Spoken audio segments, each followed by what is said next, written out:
মানে যে ধরনের তাণ্ডব লীলা ওরা করে,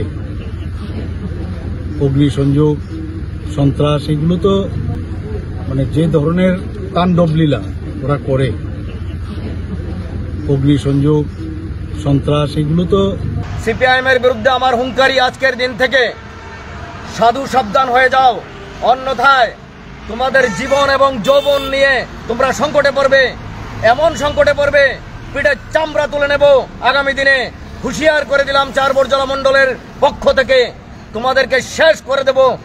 কিন্তু তাদের যে কালচার এখনো কিন্তু অনেক পার্টির মধ্যে সেটা রয়েছে, কিন্তু তাদের যে কালচার এখনো কিন্তু অনেক পার্টির মধ্যে সেটা রয়েছে।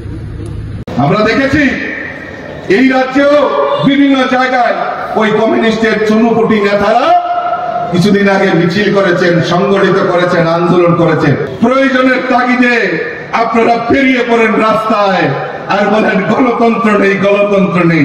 আমি বলবো গণতন্ত্র বহুত হয়েছে, গণতন্ত্র বহুত হয়েছে।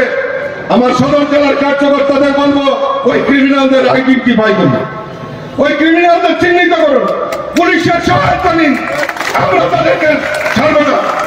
কিন্তু তাদের যে কালচার এখনো কিন্তু অনেক পার্টির মধ্যে সেটা রয়েছে। সিপিএম কে আবার চ্যালেঞ্জ দিয়ে যাই, সিপিএম যতদিন আমরা থাকবো ধর্মনগরের বুকে একটা লাল পতাকা সিপিএম আমরা উঠতে দেব না।